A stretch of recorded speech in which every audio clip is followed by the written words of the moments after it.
Hey guys, आज हम देखेंगे वॉइसेस। ठीक है, एक्टिव पैसिव। एक्टिव पैसिव का नाम तो सुना होगा आपने। एक्टिव कौन क्या है? जिसमें सब्जेक्ट जो है, ये थोड़ा लाइट हो गया है, 1 मिनट, कलर चेंज कर लेते हैं।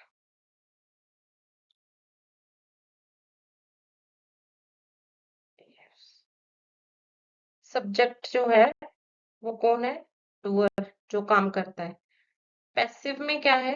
सब्जेक्ट किसको बनाते हैं हम? रिसीवर को। ओके, ये हमारे पास हो गया रिसीवर। सब्जेक्ट मीनिंग क्या है? हम ये करते क्यों है? अगर रटना हो तो मैं आपको बता दूं, ऑब्जेक्ट को यहाँ पे सब्जेक्ट बना दो, सब्जेक्ट को ऑब्जेक्ट बना दो, और जो भी वर्ब आ रही है उसको V3 में चेंज कर दो। ऐसे नहीं रटना है। इसके पीछे लॉजिक है, वो आपने समझना है।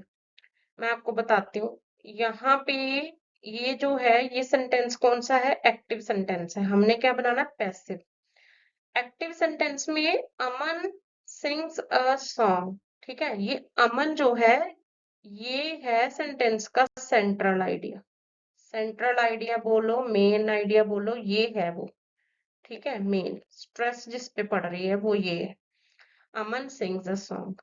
अभी जब हम इसका पैसिव बनाएंगे ना, तो मैं आपको बताऊंगी, सेंट्रल आइडिया मेन आइडिया जो है वो चेंज हो जाएगा इसका। अमन सिंग्स अ सॉन्ग, ये अमन जो डूअर है, यहाँ पे ये सब्जेक्ट है।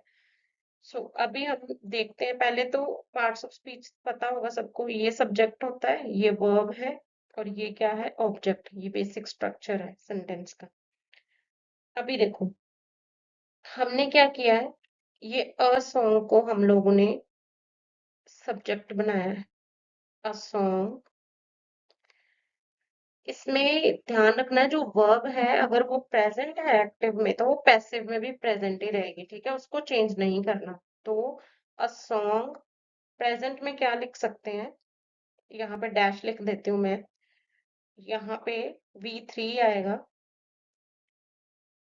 जो सिंग है वो संग हो गया बाय अमन। ओके, अभी देखो, ये संग तो V3 तो कंपल्सरी है इसमें, पैसिव में। बट ये तो प्रेजेंट था, तो यहाँ पे इज। प्रेजेंट में क्या आएगा? A song is sung by Aman. तो यहाँ पे ये जो स्ट्रेस है, सेंट्रल आइडिया मेन आइडिया कौन बन गया है?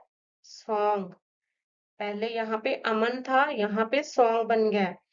तो आपने यहाँ पे कुछ स्टेप्स मैं लिख देती हूँ, ये आपने स्टेप्स फॉलो करने हैं। फर्स्ट स्टेप क्या है कि जो भी आपके पास ऑब्जेक्ट है, आप उसको क्या बनाएंगे? सब्जेक्ट। ठीक है, ये पता होना चाहिए आपको।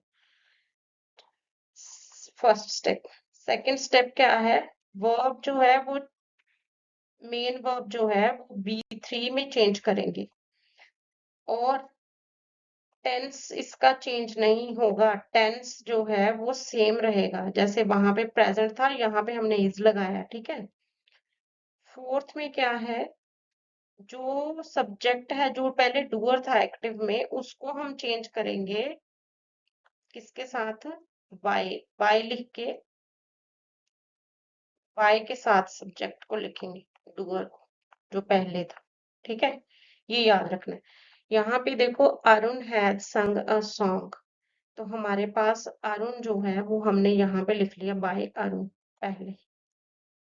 ओके, मैं आपको बताऊंगी स्पीड में कैसे करना है। ये सब बेसिक स्ट्रक्चर समझिए आप। बाय अरुण, अ सॉन्ग हमारे पास सेंट्रल आइडिया हो गया। अभी यहाँ पे देखिए, हैज संग, V3 चल रही है ऑलरेडी। तो हमने क्या किया है, यहाँ पे अगर कोई हेल्पिंग वर्ब हो तो उसको एज इट इज लिख लो। संग यहाँ पे लिख लिया, V3 यहाँ पे V3 है।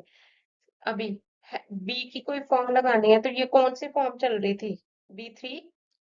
तो यहाँ पे बी की चलेगी, been, has been sung by Arun. Same as यहाँ पे अ सॉन्ग हमने बना लिया डूअर। हनी, बाय हनी लिख लेते हैं यहाँ पे। was एज इट इज ही आ जाएगा। सिंगिंग, संग, ये B3 है, आपको पता होना चाहिए। अभी हमें यहाँ पता है was singing, यहाँ पे ing फॉर्म लगा था, तो यहाँ पे बी की कौन सी फॉर्म आएगी? being। Okay, was being sung by honey, a song was being sung by honey। यहाँ पे टेंस चेंज नहीं होगा, ये कंटिन्यूस था तो यहाँ पे कंटिन्यूस की ही वर्ब आएगी। अभी देखो, Rudra bought a book. A book हमें मेन आइडिया होगी, सेंट्रल आइडिया क्या है? मेन आइडिया ये अ बुक। बॉट V3 है यहाँ पे, रुद्र के साथ जो रुद्र सब्जेक्ट है, यहाँ पे हम लिख लेते हैं बाय रुद्र पहले ही। और V3 का हमने यूज किया है यहाँ पे V2 का, सॉरी V2 का, V3 का करेंगे पैसिव में, ठीक है। तो यहाँ पे हमारे पास ये V2 है, तो ये पास्ट टेंस हुआ, तो यहाँ पे अ बुक वॉज V3, इसकी फॉर्म V3 V2 सेम रहती है, कंफ्यूज नहीं होना। तो हमने वॉज क्यों लगाया? क्योंकि ये पास्ट टेंस था, पास्ट इंडेफिनिट में ही आती है ना सेकंड फॉर्म। मुझे लगता है इतना इनफ है, ये आप रिवाइज करें। मिलते हैं नेक्स्ट क्लास में। Thank you.